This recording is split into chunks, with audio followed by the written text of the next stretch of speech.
presented by the Friends of Folk Art. Our chairman, Ellen, couldn't attend today, so I'm taking her place for now. Before we start, I have a few items to bring to your attention.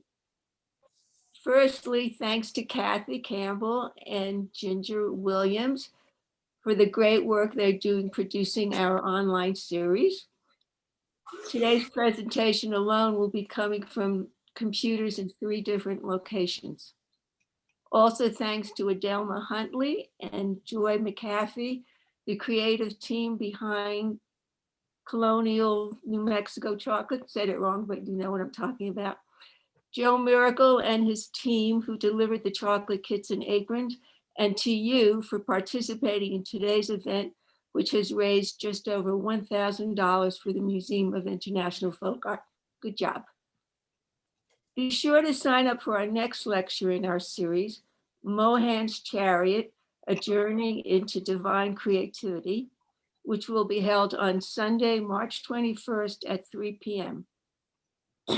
Award-winning jeweler and educator, Sydney Sher will tell and show us about her experience in India, helping a team of local silversmiths fabricate a special temple car. Oops. I'm happy to report that our upcoming excursion to Oaxaca sold out within 3 minutes of opening registration. There's a waiting list for this or possible second trip. So with that said, thank you, have fun, and Joy will introduce today's program. Hi there, I'm Joy, and I want to introduce the 3 speakers that we're having today. It's going to be a great talk. Our first speaker today is Mark Chishenti. Did I say that properly? Yep. Mark is a chocolate historian, artisan chocolatier, and pastry chef. He's been studying and working with chocolate since 2000. In 2000, Mark began recreating historical, authentic drinking chocolate recipes representative of the eras from 2000 BCE to 1800 CE. One of today's elixirs, Colonial New Mexican drinking chocolate, would have been served on the Spanish frontier of northern New Mexico. In 2020, this drinking chocolate received an International Chocolate Award. Mark was a chef instructor in the culinary department at Santa Fe Community College. He taught professional pastry chefs the art of chocolate and candy making. Mark has interest in culinary history, ecology, gardening, and herbalism. Mark is a native of Santa Fe and recently moved to Abbotsford, British Columbia in Canada. He's passionate about fine chocolate. And that's Mark. Wave, Mark. Hi, everybody. There's Mark. Okay, our second speaker is Nicolasa Chavez. Hi, Nicolasa. Nicolasa, a 14th generation New Mexican, is curator of Latino, Hispano, Spanish colonial collections at the Museum of International Folk Art. She received her master's degree in history with a concentration in Iberian studies at the University of New Mexico.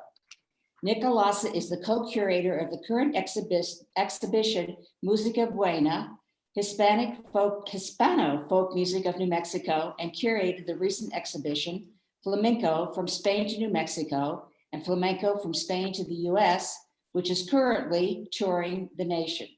She is the author of the accompanying publication, The Spirit of New Mexico, From Spain to New Mexico. She's conducted lecture demonstrations combining flamenco song and dance with its history. Nicolasa was the co-curator of The Red That Colored the World and is a contributor to the publication A Red Like No Other.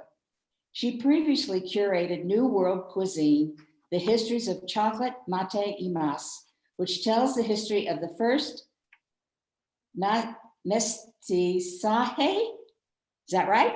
Mestizaje, a mixing of culinary cultures via the Columbian exchange. To this day, the exhibition is a personal favorite of hers due to her love of chocolate, wine, mate, and Chile. In conjunction with the exhibition, she attended many chocolate and wine tasting events, presenting the rich history of these delectable items, discussing the fine objects created for preparing and serving chocolate, and how they are used spiritually, nutritionally, and for pleasure. That's Nicolasa. Hello, everybody. And our third is Derek. Hi, Derek. Our third speaker is Derek Lanter. Derek launched the store Cacao Santa Fe, The Art of Chocolate in 2016. Derek, Mark, and Derek's partner collaborated to bring cacao bean to bar chocolate, truffles, and Mark's elixirs to the market in Santa Fe. Before this, in 1998, Derek moved to his wife's family home on the North Shore of Oahu. He became co-manager of Waialua Estate Chocolate and Coffee Operation. Waialua Estate grew to be a local favorite in Hawaii for both chocolate and coffee. Derek was the founder and first president of the Hawaii Chocolate and Cacao Association, which promotes the recognition of Hawaiian-grown cacao. In 2015, Waialua Estate received the prestigious International Cocoa of Excellence Award for its flavorful cacao bean. Derek went to Fort Lewis College. He studied in Japan at Kansai University for foreign studies. He graduated from the University of Hawaii with a BA and MA in Eastern Asian Studies, and he also has an MBA from the University of Hawaii. He is passionate about fine chocolate. So all three speakers have a real passion for our subject today, and I know that it's going to be a great lecture. Here's to chocolate. Hey. Hope everyone's enjoying the chocolate. So I guess I'm going first. Let's see. Hang on a minute. Go and full screen. All right, so my name is Mark Shishenti, and like I was introduced, I'm a chocolate historian, and I have been studying the history of chocolate for quite a long time. And I'm passionate about it, but what really fascinated me about the history of chocolate was all the different flavors that were included in chocolate. And I wanted to go into it some more about this. So the cacao tree actually originates in South America, and then it got moved up into Central America. So it originated in South America, and actually newest archaeological evidence dates the consumption of chocolate to about 5,500 years ago in Ecuador. So we know now that chocolate was being consumed for quite a long time. It got moved up into Central America and Mexico by about 2000 BCE. And in the southern jungles, it's a tropical rainforest tree. So by about 2000, all the different Mesoamerican groups started growing chocolate and sharing information about the tree and what to do with it. And the reason we know it now is because the Mayans, and we all know Mayans, this is actually in Palenque, had a lot of city-states, like several of the other ones, the Zapotec in Oaxaca. But the Mayans were the ones who really blossomed the chocolate. They carved it, they incised it on bowls, they wrote about it, they drew it. This is actually a chocolate cup. This is an image of some of the flowers that are actually still put into chocolate to this day down in Oaxaca. And these are a couple of other ones. Now these cups, they actually hold a little bit over a liter of chocolate, which is quite a lot of chocolate. However, a lot of that is chocolate foam. There were a lot of additives that the Mesoamericans added into chocolate to make the chocolate foam up into a stiff, thick foam. And that was considered the essence of the gods. For the Mayans and the other Mesoamericans, chocolate was a very sacred substance. These are images of two of the glyphs that were deciphered in the 1980s that actually specifically reference chocolate. And so like this burial vessel has that particular glyph on it. And once there was a reference to chocolate, they actually started sending off artifacts to get tested, mass spectrometer testing, and they found the chemical markers for chocolate in all these pots, and they found hundreds and hundreds of these pots that have the chemical markers. So this is the chocolate glyph, and then they started realizing, well, if all these pots have chocolate in it, then they must have really loved chocolate. So this is actually the top of an incensario, and this woman, she has a pot of cacao beans, and she's covered in cacao beans as well. And so what they would do is that with the cacao, in order to make chocolate, there's a lot of processing, which Derek is going to be getting into a lot more. But this is an image basically of what they would do is that the fruit pods produce seeds, and it's the seeds that make chocolate. And these folks here are toasting them on clay and iron camals. So in the historic time period with Mesoamerica, obviously they were clay. And then with the Spanish, they started using iron, and they would toast by hand the cacao beans. And then they would shell them by hand and then grind them on a metate. And there would be a heat source put underneath the metate in order for the metate to heat up, or often they would actually put the metate into the sun. And of course, we're talking Mexico and Central America, where it's quite hot. So the metates would heat up all their own. And they would grind the chocolate, they would grind the cacao beans, and it would turn into a liquidy paste simply because cacao contains a lot of cocoa butter. So this facilitated the grinding, made it a lot easier so they could make it a lot smoother. If anybody's actually had real Mexican chocolate, you know it's kind of gritty, and that's actually how the Mesoamericans were drinking it. Once the cacao was ground, the chocolate was made into wafers. They would put it into corn husks, fig bark paper, anything that they could store it in. And it made it really easy to travel with, and it also made it really easy to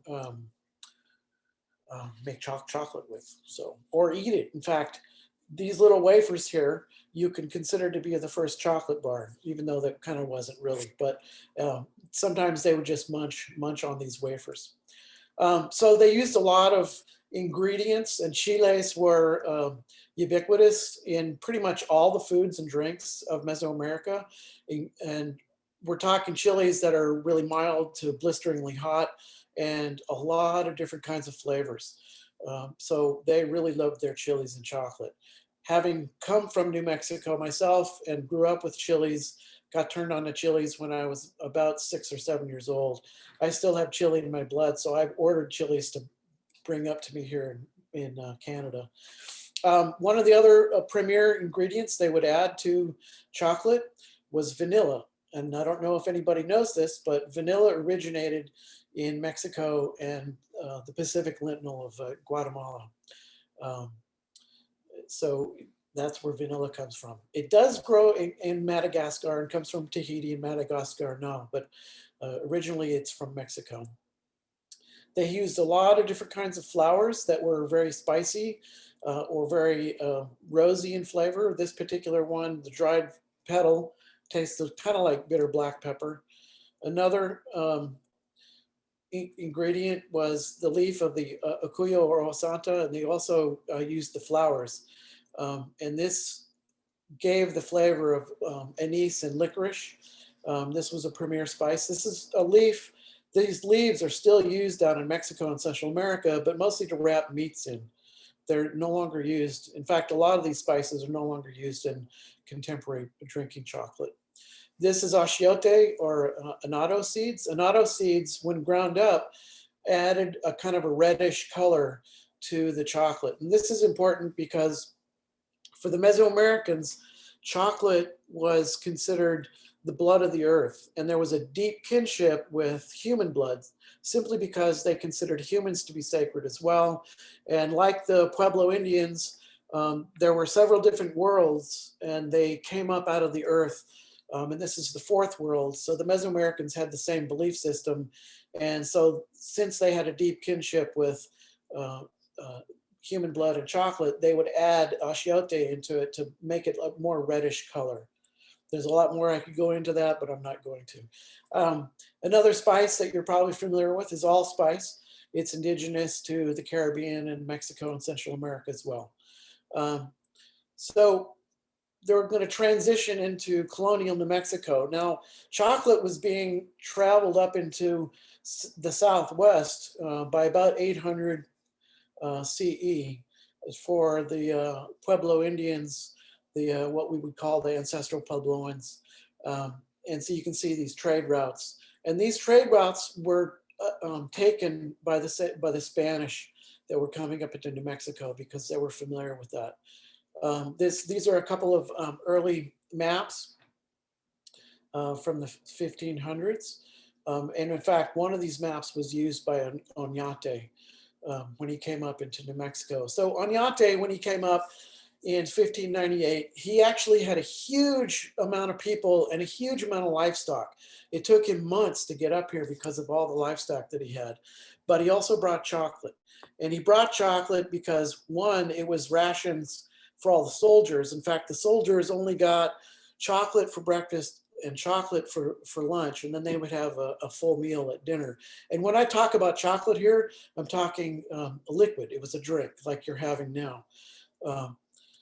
So the form that it came in was, and Nicolasa will talk more about this, but in the beginning, they were using wooden boxes that were locked up. They did that because they were bringing so much of it. Kind of hard to bring up chocolate that's been stored in corn husks. So they started switching over to wooden boxes that were locked up. It was a very pricey commodity. In fact, in Mesoamerica and Spanish colonial Mexico, only the elites were drinking chocolate. So we're talking the governors, the military officers, the soldiers, dignitaries, the Franciscan monks, things like that. So part of the reason we know that there's chocolate up in Santa Fe early on in the 1600s was because of, there was an archaeological dig at the Palace of Governors, and they found chocolate cups, and I'm going to show that in a second. But chocolate was consumed again by the elites, especially the ladies of New Mexico, but it was also given to Franciscan priests. In fact, the Franciscans ordered a lot of chocolate, hundreds of pounds of chocolate, actually. So military office. And in Mesoamerica, chocolate was used to cement trade agreements and make friends of people. And the Spanish actually adopted that in Mexico, as well as northern New Mexico. So this is actually several of the vessels that chocolate was drunk in Santa Fe. These are the pots, the cups that were dug up at the Palace of the Governors. And that was done in the early 2000s. So we know that they were drinking chocolate up here by at least 1650, probably most likely earlier. So once after the Pueblo Revolt, Diego de Vargas in 1692, again, brought up a lot of people and did an expedition. He also brought chocolate with him again to feed his soldiers, but also as gifts for the elders, native elders, and other people. So the thing about Diego de Vargas is very much, you could say there's a correspondence with Derek because they both really like chocolate. And Diego de Vargas actually, in his inventory, he had a lot of chocolate, cases of sugar, copper pots, which Nicolasa will show you, and 8 dozen molinillos, which were the whipping sticks. Upon his death in 1704, he willed 242 pounds of chocolate to the officiating friar. So we know he really liked chocolate. So the Spanish and the colonial New Mexicans used a lot of the same spices in Mesoamerica, but they started substituting spices that they were already knew from the old world. So they introduced cinnamon, they introduced hazelnuts and black pepper, roses, and anise. Again, some of these mimic the flavors of some of the ingredients that were used by the Mesoamericans. Now, the kind of chocolate they were being drunk, most of the time made, and then brought up as a paste. Sometimes sugar and spices were put into it. Sometimes it wasn't. It was just a paste that they brought up that would then get remelted and ground. The spices would be ground into it. Often they did not bring the actual cacao beans up. So there were a lot of different ways of drinking the chocolate, a lot of different spices. This particular drink that you're having today is something that I've created based on recipes, actual Spanish recipes of a lot of the different kinds of ingredients that they've put into it. And these are some of the old world spices. Just a good image. There's another great image. So Um, Now we're all familiar again with chilies. Now, the story is that the Spanish brought chilies up into New Mexico. That is correct. However, the story is that the Native Americans actually didn't have chilies. Now, given the trade routes that we know about, we know that a lot of things were coming up from Mesoamerica into the Southwest, and a Pekin, Chiltepin chilies are really tall, little tiny bird's eye chilies, really quite hot. Those were growing wild in the Sonoran Desert. And we can pretty much assume that they were bringing those up as well. Again, sugar was a very pricey commodity and only the elites could have it. So they used it quite sparingly. But it was the Spanish in Mexico that introduced sugar into chocolate. This is a great map of New Mexico. This was the 1769, and the reason I'm talking about this is because of Golondrinas. You're probably familiar with El Rancho de las Golondrinas, and it was an important way stop on the trip up the Camino Real into Santa Fe, New Mexico, and it was acquired by Miguel Vega y Coco in 1710. Now, because it was a way stop and he was a wealthy merchant, he had chocolate. This is actually just a small inventory of some of the things that he had: chocolate, sugar, cinnamon, pots, things like that. And some of the other people had various ingredients in pots as well. This is actually a pretty cool image. Mark Simmons, who's since passed on, he had this image, and it's a Santa Fe kitchen. Kind of shows this right here in the middle is a woman who's actually in a chocolate pot frothing up the chocolate. And these folks over here, these women, they're actually grinding corn to make a tole, which is right here. Tole was only drunk by the servants. Chocolate was, again, drunk by the elites. And of course, we move on into the early 1800s, and this will be my last bit, is that because of the Santa Fe Trail, chocolate was already being made on the East Coast of America, and a lot of the people coming down the Santa Fe Trail were bringing chocolate with them. However, that chocolate was very plain and quite sweet. So here we got Mexican chocolate with a lot of spices and flavors. Suddenly, all these other two things are coming together, and it pretty much began the process of drinking chocolate becoming simplified. And here we got this is a drink that I try to drink every day. So thank you very much. I appreciate it. I'm sorry I was a little bit nervous. It's been a little while since I've done this. So thank you, and we'll move on. Yay, okay. Nicolasa, yeah, if you want to bring up your presentation and take over the share screen. Nicolasa. And unmute yourself.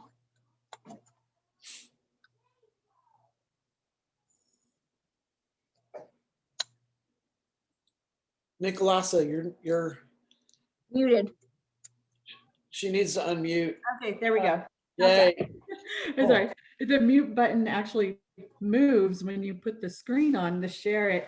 So anyways, a few images I'll go through quickly because Mark went into more detail, but this is another one, but this segues into the colonial implements. And one of the things, Joy was worried about messing up the word mestizaje, but we know through the Columbian exchange and the food exchange, that was perhaps the earliest cultural mestizaje between Europeans and the Americas. When the Spanish arrived in the Americas, immediately you're eating new foods that you've never seen or tried before. Of course, you're bringing goods with you, but if you imagine coming across that ocean and it taking months and months, we know people perished along the way, that sort of thing. So food becomes super important. And the vessels that occur, I think the story of chocolate is beautiful because it really shows many of the items that chocolate historians or cultural historians that are commonplace to us were actually invented in the Americas and then went back to Europe. So these cylindrical vessels are the prototype of what become the colonial vessels that you will see. Let me see if I can get this to switch. I don't know why my arrow's not working here. Hold on. There we go. Like I said, if I touch the screen, it moves.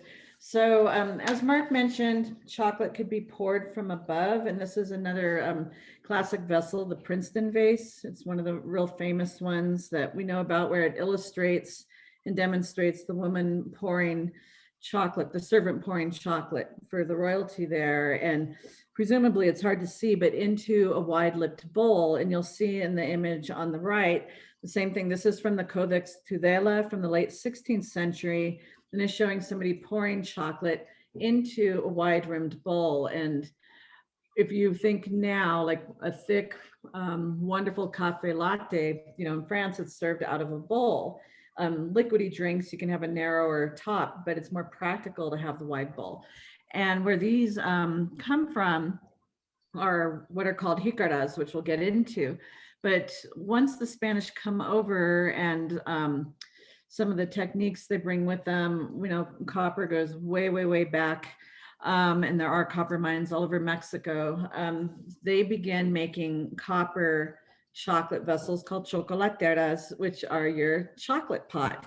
And these are some of the ones I'm going to show here that were on display in the exhibit New World Cuisine and that are in Moifa's collections. We don't have super, super early chocolate pots. Most of the ones we do have are 19th century in our collection, and there's some at Museum of Spanish Colonial Art, also at the History Museum, Palace of the Governors. There's some chocolate pots there. And Mark mentioned the estate wills and inventories of like de Vargas and Oñate and a bunch of these people that came up. You know, they had their living expenses as being governor, but for a lot of them also chocolate was a monetary enterprise in colonial times where you could, you know, sell chocolate to these other wealthy households and bring up chocolate pots and goods that were hard to come by, people would want. Chocolate itself, Mark mentioned, was extremely valuable, and we'll see that later on these locking jars. But if you notice in the chocolate pot here, it still mimics that cylindrical shape that you see with the early pre-Spanish, the jars that were here previously, cylindrical. However, instead of pouring from up above and getting this froth, the Spanish bring in the molinillo, or the whisk, which on the left, you'll see the wire. It's on my left. I hope it's on your left too, as you're watching. The wire whisk is the molinillo. It comes from the word molino, which is, you know, a mill or a windmill, you'll see. So the molinillo used in your chocolate. And so I have a little show and tell. This is a contemporary chocolatera, and they're made exactly the same way as the historic ones. So you'll see that cylindrical shape. But one difference we get is you see this bulbous part at the bottom where it gets wider, and that is for the molinillo. So on this pot, the molinillo fits in, but it's down below where you whisk it and you can turn it around. So you've got that space in the bottom to really whip it up. And the recipe you got, of course, it said to take it and whisk it stovetop. So that thickens it and frothens it up a bit more. And then this has the lid on top. You'll very often see them with a lid. Sometimes the historic ones, the lid is, you can't get it off anymore. It's stuck there, but that holds your whisk in place, and you know, you can really froth up your coffee. Originally, these would be on an open flame, very often over a trivet, over a fire is how you would serve it. The next screen that shows the one in the museum collection. So this one's from Guadalupe, Spain, which is one of the copper places in Spain that is still producing a bunch of copperware and historic pieces. So you can buy them for decoration or buy them for making chocolate. When you go in there, you tell them, I want the actual one to cook chocolate in, and that's what they will give you. This is another image here. On the far right, this is a Costa painting. The painter's anonymous, but a very early painting, about 1750, and it shows the use in a colonial kitchen. Again, at the beginning, chocolate was used in royal houses. It was for priests, it was for royalty, but it starts filtering into kind of, I guess, what we'd consider upper middle class households. And this painting, of course, is a mixed household. The Costa paintings documented the mixing of culture and race in the New World. And very often our modern mind thinks, oh, this is so racist. But what it's showing is a new world and a new society. And these paintings are really informative with food, trade goods, what people were wearing. We know so much about clothing and cooking and daily life from these paintings. And in this one, she is stirring chocolate on the stovetop. You see the hot coals and you see that copper chocolatera there with the whisk. So a common household treat at that time. Mark showed earlier the ceramic jicaras that were found at the History Museum. And the ones on the right are some examples from Moifa's collection that come from Puebla, Mexico. And those are roughly mid 1700s as well. And again, we talk about that bowl shape or the wide rim on there. And I think all of you noticed how thick your chocolate drink came out today. Chocolate, sometimes I've had it in many different places and it's almost a pudding. It's so thick. And you'll notice Mark had a spoon for his to scoop it out as he's drinking it. So it's again, that wide lip, but that comes historically, the original jicaras, the name under the Aztec period was jicali, and it was a carved out gourd. So you'd get your big round gourd, cut it in half, smooth it out so you had your bowl to use, and that's what you drank it out of, jicali. And when the Spanish came, trying to pronounce jicali, jicara was the translation the word came to. So these are your jicaras of ceramics. And the other big influencer during colonial period, that cultural mestizaje, right about 1665, the Spanish, of course, make it all the way over to the Philippines, set up the Manila galleon trade, and they start importing goods from China, from the Philippines, from other parts of Asia. And you get all these ceramics coming into Mexico. And something we don't often think about, during the colonial period, Mexico City was a world trade center. It was this huge hub, and things would come in on the Acapulco side, go out the Veracruz side, and come in from Asia, make it all the way back to Europe. Some of those goods came up into New Mexico via the Camino Real. So you started getting ceramic jicaras versus the carved gourd. And this is another painting, colonial period painting. And again, you'll see the angel down on the far lower right of the painting. This one's called The Table Blessing, Jose de Alcibar, and it's from 1803. But there you have a large plate with your jicara right in the middle for serving chocolates. And what you'll see on the table, they've finished their meal. It looks like they've eaten their main meal, but you'll see these kind of bread things and pastries and sweet items that could go with your chocolate at the end. But I like showing that because it's the same period as the jicara that were discovered under the Palace of the Governors during that dig. The finer households, so your upper middle class household, or those of us in New Mexico that don't have as much access to silver as being right in Mexico City or down in Peru and different places, chocolate is spread throughout the Spanish colonies. So we know it, the use of chocolate goes all the way over to the Philippines. We know it goes all the way south to Argentina. Anywhere that was a colony of Spain, it became the drink of choice. And it wasn't common. Coffee and tea were not common. Chocolate was the drink that was the preferred drink. And obviously there were things like mate and tea from coca leaves and different things at high altitudes that in South America were regular drinks. But chocolate was this delectable item. And in finer households, you had silver chocolateras to show off your wealth and have your, it's like your fancy tea service. If we think about that tea hour where you have your tea with your sweets and cakes, in the Latino world, it's called the merienda, and generally happens very late in the day. For us, we're used to coffee hour being around 2 o'clock, but the merienda, I'm gonna shut my door real quick. This is the time of day where my dogs play. The merienda is that time between your lunch, and typically you have a very late lunch, almuerzo, around 2 o'clock, and you're not eating your dinner till way later at night, around 9 or so. But about between 5 or 6 is coffee hour.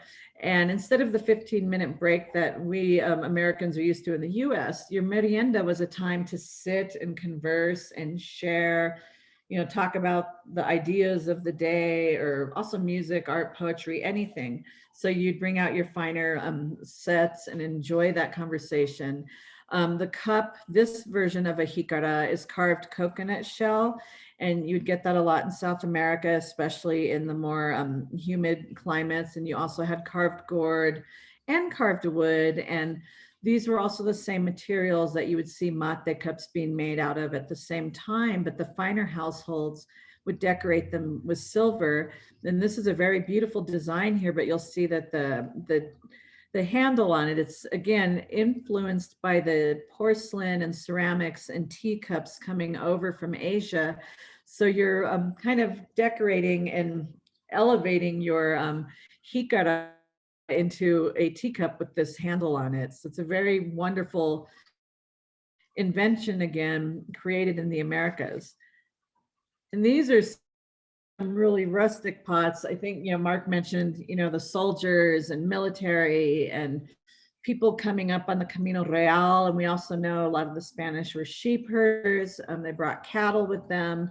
So the early vaqueros, the cowboys, the Spanish cowboys that would come up, you would take your implements out with you into the fields when you're out camping, when you're with the sheep, when you're with the cows, when you're herding. And again, you need that hot water, your wafers of chocolate, as Mark mentioned, how transportable those were, and they could last forever. Once it was in that wafer form, it wouldn't go bad. You didn't ever get rotten chocolate.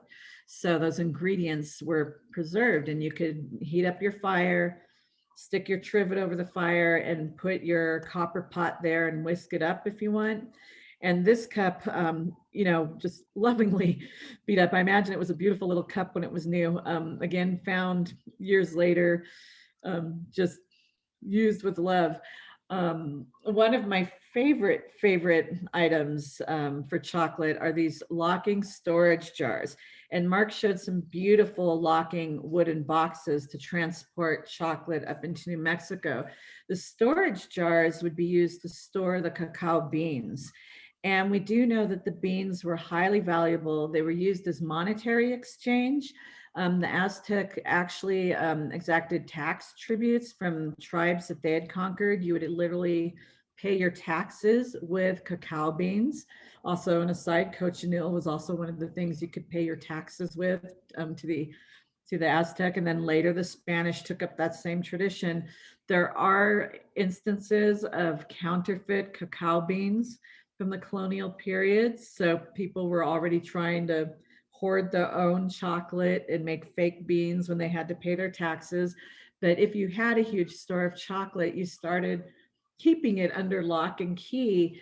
And this is a beautiful example. The ceramic jar comes from China, but the locking lid is made in Mexico. The Spanish brought a really strong ironworking tradition over, and the big trunks that you see in New Mexican furniture that are just all wood with these beautiful iron locks and keys. So that same tradition goes into the lock and key of the chocolatero, or the chocolate storage jar.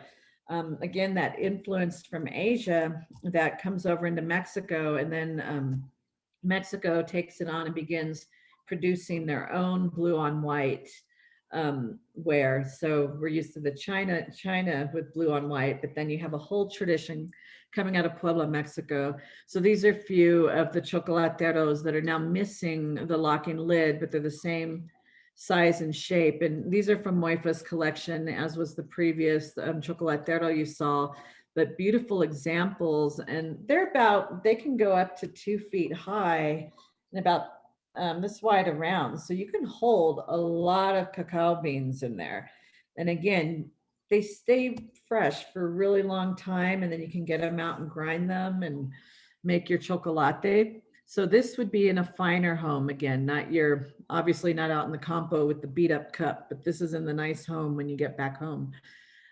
This is a contemporary piece. So the chocolate tradition in New Mexico, I'd say in the past 10, 20 years has had a revival.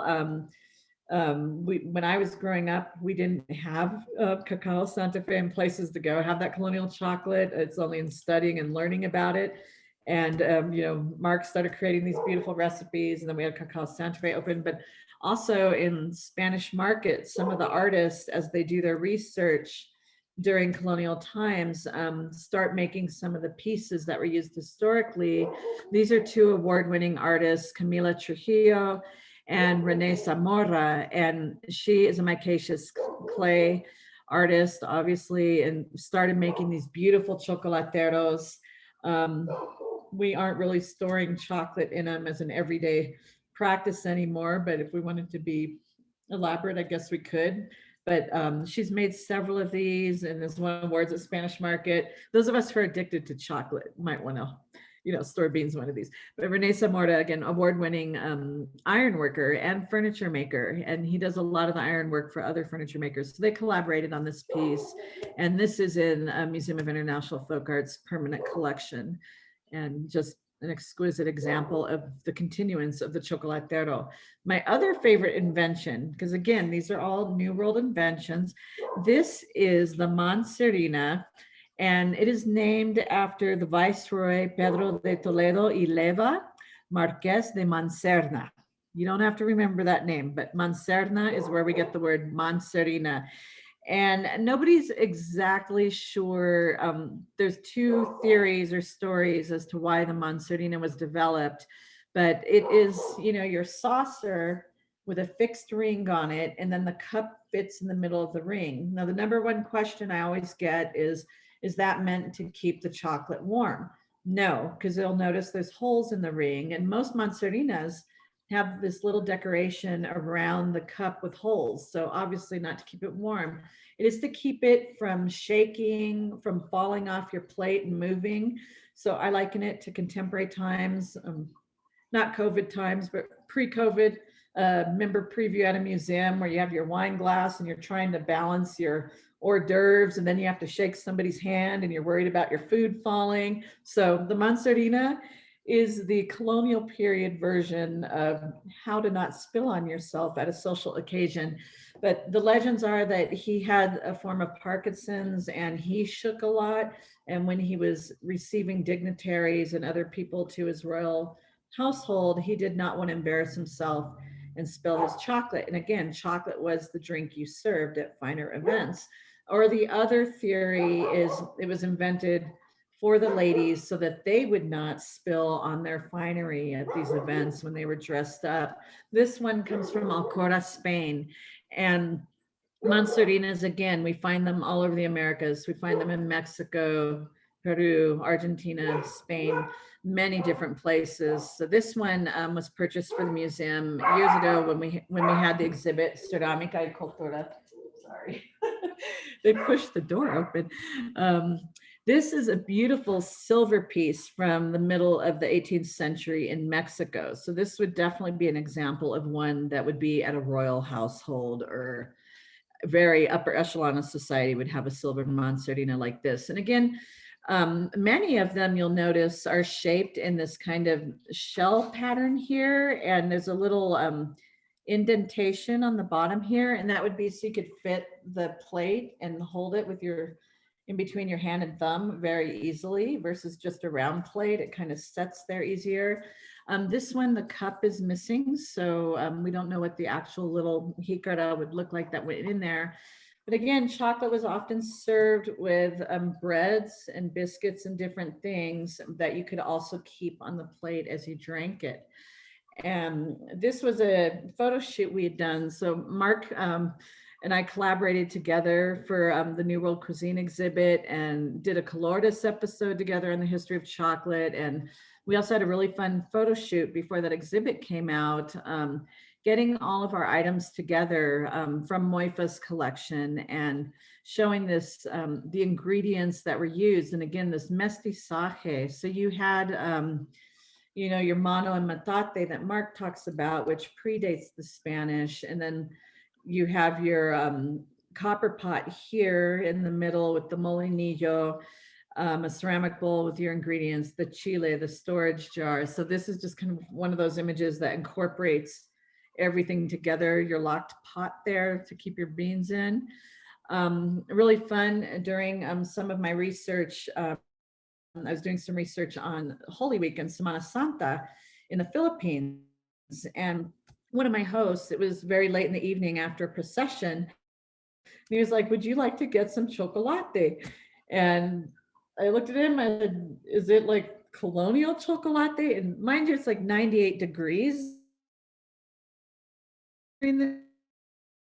It's humid and hot. So I'm thinking hot island. And sure enough, we go to a little place and they're serving this wonderful chocolate, thick, frothy, kind of what you have, some mixed ingredients in there, delicious, served with a spoon, of course, and just the way it is still served in Mexico and Spain and many places.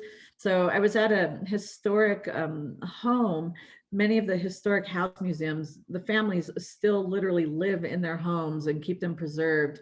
And you can go visit and then they'll serve you local food and drinks. So this was a chocolatera. You'll see instead of copper, it's kind of a brass pot. But again, a really funky molinillo or wire whisk here. And we do know in the museum's collection, there is a homemade whisk very similar to this that was found in New Mexico, where it looks like somebody took like a hanger and bent it into the shape of a molinillo to use. And really interesting. So I loved this piece when I saw it. This was the table setting they did. So they're using finer teacups here, but that pot in the middle is full of chocolate. And what I love about this image is those cookies are the exact replica of the New Mexican bizcochito. Offhand, I'm forgetting the name. It's a different name in the Philippines, but almost the exact same ingredients and texture as what we eat here in New Mexico. And that's a close-up of the drinking chocolate. And you can see it's rather thick coming out of the cup. Mark and Derek mentioned using not just milk, but water or any kind of milk alternative. Almond milk was a very common thing to use. So I asked what is common in the Philippines, and 90% of the time it's coconut milk, because coconut's everywhere. But they all tell you the absolute best is the milk from the water buffalo. So if you can get Carabel milk in your chocolate, that is considered the absolute best. But actual breeding and herding of carabao for milk is a tradition that's dying out in the Philippines. So it's very expensive and very hard to come by. So usually get your coconut milk, but it's served hot and heated up just the way we do it. And just to entice more people, the spread of chocolate, the tradition is strong. This is down in Argentina in Buenos Aires. You can still get chocolate at merienda time at most coffee houses. You can get your mate or coffee or chocolate. It's all on the menu all the time. And again, there's some churros in the background there. You'll see. This is the Chocolateria San Ginés in Madrid, Spain. This is probably one of my favorite chocolate houses, and it's a very, very dark chocolate. And this one is so thick, you almost can't drink it from the cup. You just dip the churros in and soak up all the goodness of the chocolate that way. And this one is a place up in Barcelona which still serves using the manzarina, and they actually sell the manzarinas with their jicara today, and I regret not bringing one back, but they just serve it with a beautiful piece of pan tostado. So it's not sweet, it's your regular, French bread as we refer to it, but in Spain, bread is a daily occurrence as well. And you dip it into the chocolate. And as I was doing more research on chocolate, I learned of a Colombian recipe and tradition that they serve the chocolate with a big ball of cheese in the bottom that melts, but you dip your bread into the chocolate and just soak up some of that cheese that comes up. I've not tasted that yet, so still much more to learn and do. And I will end my part of the talk. This was part of the photo shoot Mark and I did. That's Mark's hand. And again, these are pieces from our collection. We had to get special clearance from conservation to use the manzarina and jicara on the side. But because they're ceramic and metal and not porous and not in danger of pests eating them like textiles are, we were okayed to do this wonderful photo shoot. And stir up chocolate for this wonderful Colortis episode, which is on the museum's website. So you can look up the Colortis History of Chocolate and see Mark and myself. And I thank everybody for joining us and having me.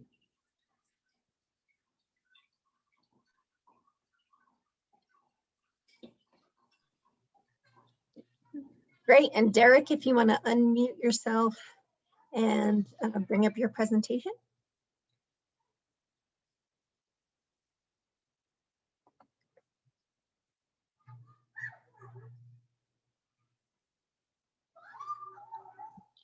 All right. Good afternoon. Aloha from Hawaii. I'm Derek Lanter, Cacao Santa Fe. I am the chocolate maker and the coffee roaster and the co-owner with my partner Melanie Budar and Mark Shishenti, our associate and a chocolate historian and elixir maker. What I'm going to be presenting on today is the production of chocolate, manufacture of chocolate, including the agricultural side, and really looking at the contemporary craft chocolate and how this will contrast both in terms of its equipment, textures, certain considerations from the more traditional production of chocolate that you saw in Mark's presentation. And so this is a picture from Belize in 2016. That's my partner, Melanie Budar. We're on a farm in Belize, planting the cacao trees. And here are some of the trees from the orchard in Oahu. This is the Dole Wailua Estate, and I co-manage this orchard. What we're looking at are the trees and the leaves. You can see the density of the foliage. Below that, you can see on the left the orchid-like flowers. This was in one of the pictures that Mark had on the vases. The flower appeared in the artwork on the vase. And to the right are some of the small baby cacao pods that are just emerging. Here's a picture showing you the leaf size, how really thick and lush the leaves on the cacao tree grow. Underneath these trees, it's very shady, a great deal of leaf litter on the ground. And here you can see how well the leaves actually are hiding what's behind them. That, by the way, is my wife, Rebecca, here on Oahu. And here are the cacao pods. So you will see in the next couple pictures a variety of different pods in their textures, in their colors, but you can see how really attractive these are, how people, animals are drawn to the color. And of course, underneath, within that are the sweet seeds of the cacao. This is, again, showing that the trees are pruned in such a way that you can see and have easy access to the picking and harvesting of cacao. And here we have at a mill, again, this is Wailua, Oahu. And on the mill there in the lower part, the guys are beginning to crack the day's harvest of cacao pods. So when we're cracking these pods open inside, you can see the kind of a cob that all of these, about 40 seeds that are covered in a sugary mucilage. And once you open that to the air, that mucilage and sugar begin to quickly liquefy.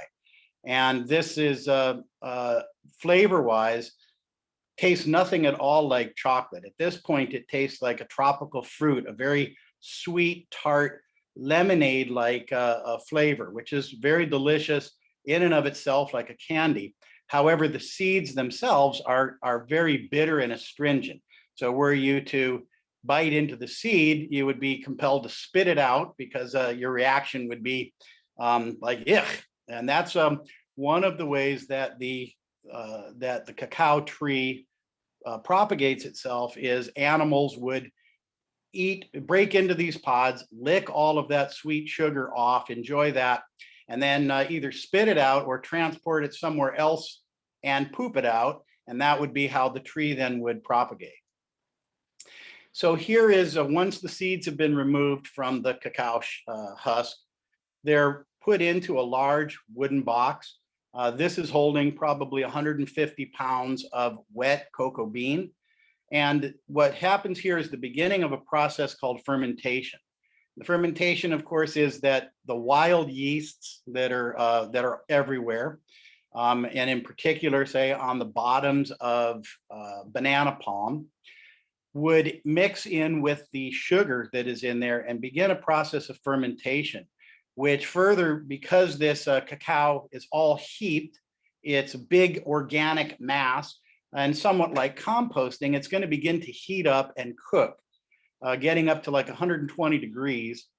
And this will begin to catalyze kind of a chemical and a heat process that changes those seeds from being bitter and astringent into the development of the cocoa flavor. So this is a critical part of the process of making chocolate forever, but in particular in the craft industry today, the quality control at this level is extremely important. So after approximately a week of the fermentation process, the beans have now changed color to this reddish brown, and they're set out to sun dry. This is a hothouse, and in this case, they're put onto these different racks, and the drying process will take from 2 to 4 weeks. Again, this is another quality control point that requires the beans to be stirred regularly, many times during the day, in order to not over dry them and to prevent the development of mold if you're in a wet climate, or over drying if it's in a hot climate. After the beans have been dried, they are put into jute bags and made ready for transport. This is a warehouse in Oakland, California. There is approximately 400,000 bags of cacao beans. Each of these bags about 150 pounds, coming from all over the world, many, many different origins. And that is the point at which the story for Cacao Santa Fe would begin, as we were in New Mexico beginning in 2016. And in that we don't grow cacao in New Mexico. It, of course, had to be imported from various origins. And so we are a small craft chocolate maker, and we would be working with different origins. Here you can see cacao coming from the Dominican Republic, from Ecuador, Belize, and also from several different farms in Hawaii. So we would be generally no more than maybe a dozen bags at a time, because we're a craft chocolate maker. And let's begin to look at what craft chocolate is today. One of the things in the presentations is I feel really honored to be part of this club of chocolate makers in Santa Fe, including Don Diego de Vargas. That was really something. And we had thought of ourselves when we started Cacao Santa Fe in 2016 as the first bean to bar chocolate maker in Santa Fe and in New Mexico. And now I think that we have to admit that maybe that began a few centuries before, with the Spanish coming into New Mexico. So this is, today we are using, this is a modified coffee roaster. This is a small batch, a 5-kilo coffee roaster that's been modified to be gentler and slower roasting for working with cacao. As you had seen the camals that Mark was showing, this is a modern and industrial use of equipment. This is electric powered motors. It is gas fired heat, and has been really specialized to develop to roast for cocoa beans. So again, contrasting that traditional approach to chocolate making with the modern craft. This is a picture of what is called a winnower, and this is kind of a simple one, but using a vacuum cleaner, the winnowing, which is separating the chaff from the grain, in this case, the shell of the cocoa bean from the cocoa nibs that we're going to use to make chocolate. And you're separating that because that will lend flavors and contamination into the chocolate that you don't want. So by regulating the vacuum, you're able to separate the lighter material, which is the shell, from the heavier material, which is the cocoa nibs. Done by hand, that would be a very cumbersome process that would take, you may get a couple of pounds an hour. In this case, this is a really simple thing, but maybe we could do about 60 pounds an hour using that. This is a picture of a small, approximately 10-pound capacity spice grinder that is made in India for grinding sesame and different spices there. And this kind of a grinder was adopted by the craft chocolate makers, where small equipment wasn't really available for craft chocolate. It was really much larger for industrial production. And inside you can see these granite grinding wheels, which both grind and reduce particle size as well as shear the nibs. And that creates the heat and release of the cocoa butter that makes the chocolate paste or liquid. Now, using this machine, we grind the chocolate from between 48 to 72 hours. We're contrasting that with this picture where Mark is demonstrating chocolate making on the metate and mano, and you also saw some pictures in his presentation. This is a very manual and traditional way of grinding chocolate, but your production here, maybe in an hour, you are going to be able to grind a couple of pounds of the chocolate into the finest level that you can. You're also going to be adding these other ingredients like sugar and your other spices. And again, you're going to only be able to reduce those particles to a certain size. It's going to be somewhat gritty, which would be the character of a more traditional grind of chocolate. Whereas using the modern grinders, this is showing about 50 pounds being ground, you're able to reduce that to the very smooth textures and that particular sensual mouthfeel that we get from chocolate today. So really, again, thinking about how the industrial use of electricity and motors has very much changed not only how chocolate is made, but also the experience of that chocolate in terms of its character and mouthfeel. Once the chocolate has been ground, we're taking it to the next place where we're going to deposit it. And in this case, we're using the next level of equipment for melting and cooling chocolate to create chocolate bars and confections like truffles. In this case, we need to produce a tempering, which is the crystallization of the cocoa butter to form a crisp snap and a particular texture and gloss to chocolate that's to be eaten, as opposed to chocolate that we would be using in making drinks.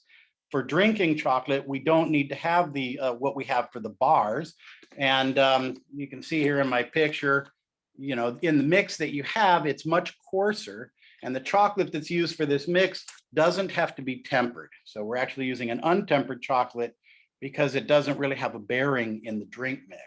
But for making the fine chocolates, in this case, kind of an array of some of the chocolates at the Cacao Santa Fe, that my partner Melanie is the chocolatier. And she made all of this high art, beautiful truffles, which are characterized by the flavors, by the textures, by the graphics being used and the colors to produce very fine high-end chocolates.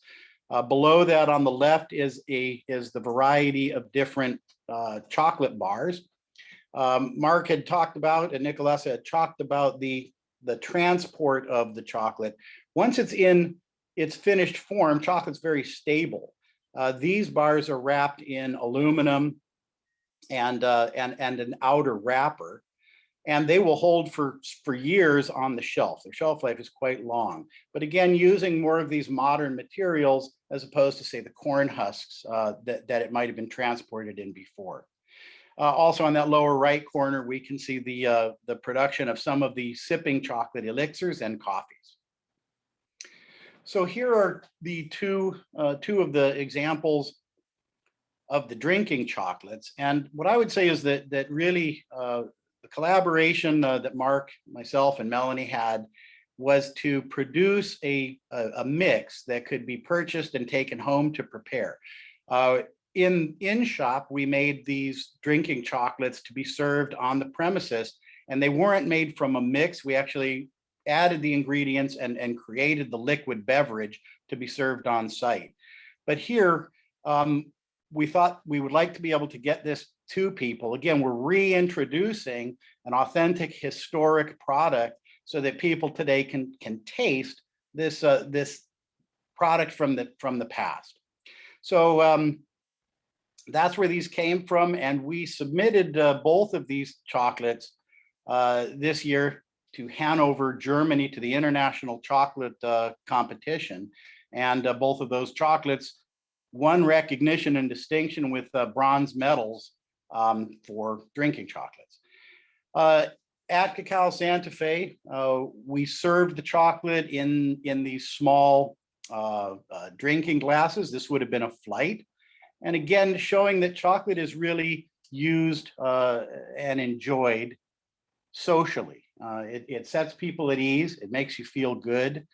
And we are finding that drinking chocolates are really coming much more into the current day, where we're moving from eating chocolate to once again drinking chocolate.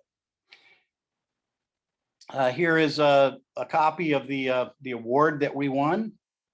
And finally, as Mark showed you, some of the pictures with the chilies and some of the ingredients, we went with locally sourced ingredients everywhere we could, once again, to be as authentic as possible in making and recreating these drinks, as well as, of course, having to import things like the vanilla, cinnamons, and other international spices that constituted the colonial New Mexican drink that you had today. So with that, I'm out of time, and I want to turn it over for any questions. And thank you all for having us today. And I will end my presentation now and open it up to any questions.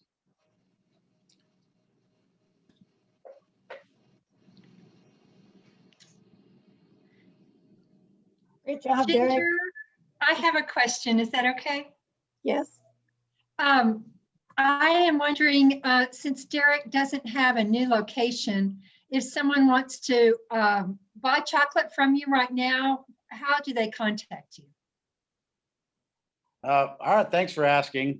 Well, yes, at the end of 2020, our lease was up, and we were no longer able to continue at the space that we were in. Before we left, we really bulked up on our inventory of chocolate bars and some of the sipping chocolates, and that continues to be available through the website, cacaosantafe.com. You can still purchase it there. Some of our friends are continually looking for new places that we might be able to do production. I'm sure whatever it is, it will be different than what we did before, but there may be a location that we're able to set up our grinders and our roasters and able to produce the chocolate and continue to sell it online for the time being. So that would be cacaosantafe.com. I have a question or comment. Okay. When you're talking about the bringing chocolate cacao up to the Southwest, you said it was only done by the Spanish, but there are pots that have been found at Chaco Canyon Yeah. that have. Yeah, that's correct. Actually, the Mesoamericans were trading into the Southwest by about 800 AD or CE, and bringing up chocolate. So yes, you're correct. Patricia Crown, who I actually worked with several times, did some presentations. She has a lot of images of a lot of the different pots. And since she actually did the dig at Chaco Canyon in the Middens, and then sent some samples off to Hershey to see if they had chocolate in them, they came back being positive for some of the chemical markers of chocolate. And since then, and that was actually 2007, since then, they've been finding chocolate all over the Southwest. So yeah, it was coming up with the Mesoamericans and the ancestral Puebloans, but there was about 100-year gap once the Spanish entered Mexico. where chocolate, the trade route just stopped because the Spanish had entered Mexico and stopped everything that was going on with the trade routes. So that's why the Spanish started bringing it up again. But yeah, that's correct. Thank you. You're welcome. Great question. I also just wanted to give a little bit of a shout out. We do have a couple people who've attended today who come from the chocolate industry. One of whom is my partner, Melanie Budar, who is on this as well. She made the chocolates as well, if you have questions for her. And also we were joined by Pam Williams, who is runs a chocolate school called École Chocolat in Canada, which is one of the schools that many of the modern day chocolate makers and chocolatiers have taken classes from. So just really honored that they joined us as well here today to see these presentations. I think it was a pretty unique presentation too. As far as anything else I've seen in different conferences or conventions, I think the information that we presented here today was very original. May I just jump in with a comment? First of all, I'm Jane Egan from the Secretary's Office. Fabulous presentation. Thank you to everyone. And I also want to just say thank you to Melanie and to Derek and to Mark, because you have been great partners for us with the Governor's Arts Awards back in 2019. And it's great to see you again. And I wish you all the best. And thank you very much. Superb presentation, you guys. Thanks, Friends of Folk Art. Great job. Thank you. Thank you. Great, and lots of other accolades in the comments. Are there any other questions? And for those of you that didn't see, we'll be circulating a recording to all the registrants, and I'll include Derek's link in the email that I send out with the YouTube link. Charlene had her hand up. Just two questions. One, Derek, I wonder where is your plantation in Hawaii? Which island and is there a lot of cacao production taking place there? And then secondly, to anybody, no one mentioned West Africa, which I believe is sort of the main source now of cacao beans. So I was curious about that. Okay. Okay. I would love to claim it as my plantation, but it is not. I worked for Dole Food Company. And when I came to Dole about 15 years ago, we had 15 acres of cacao on Oahu. There also were other orchards, generally much smaller on the Big Island, a little bit maybe on Maui and Kauai as well. So that has really grown substantially over the years. The cacao is recognized as a new specialty crop in Hawaii, and the acreage is expanding everywhere. Dole is now at about 125 to 150 acres with their plantation, making it the largest in Hawaii and really the largest in the United States for Hawaiian chocolate. So that's certainly coming on. West Africa would have been, again, the origins, as Mark indicated, are really coming out of the Orinoco, South America, Peru, Brazil area, and would then have been transported like coffee throughout the world into the colonial plantations, of which Africa certainly was one of the places that you could grow cacao at the equator. Very large production, and there's a lot to be said about African cacao. I don't think that I could get into it really, but in terms of some of just the quality and the types of the plantations, out of Africa, you're getting a lot of commodity grade that's beginning to shift to the premium fine quality cocoa beans that are used in craft chocolate. But for the longest time, it was primarily directed toward the commercial institutional makers who needed huge volumes for the production of chocolate. And that, I think, would be really one of the defining differences. Craft chocolate tends to be small batch with really premium quality production of fine flavored cocoa beans, which is in direct contrast with commodity grade, which does not take or reward that extra attention to detail and labor and pays a much lower price. So your quality is very different based just on that characteristic. I'd open that up to Mark or anyone else to comment about. Thank you. I would just say that Africa wasn't growing chocolate until roughly about 1850, when it started being brought over by, I believe, the Portuguese, possibly the Spanish. I can't remember actually now. And then it first went to Sao Tome and Principe, and then it went over to Ghana, and then from there to Ivory Coast.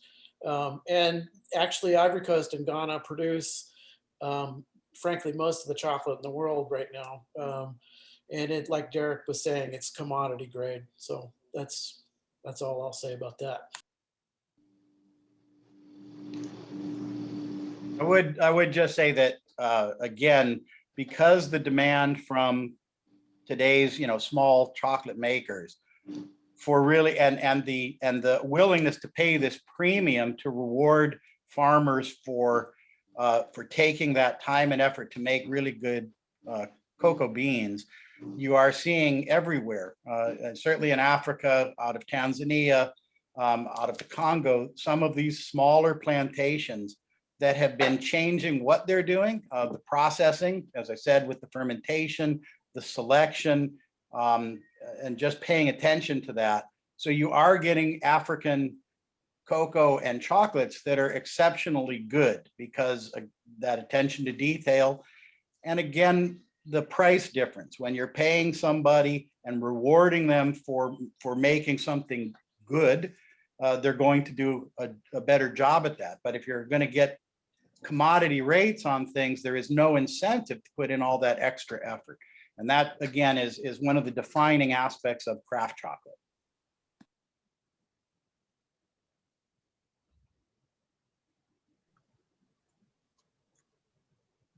Any other questions? Well, thank you so much to our presenters, and thank you so much to Friends of Folk Art for this presentation. I thought it was delicious and informative and quite wonderful. So happy Sunday, everyone. Thank you so much. This was wonderful. It was great. Have a nice evening. Bye, guys. Good to Thank see you you. all. Aloha, everybody. Aloha.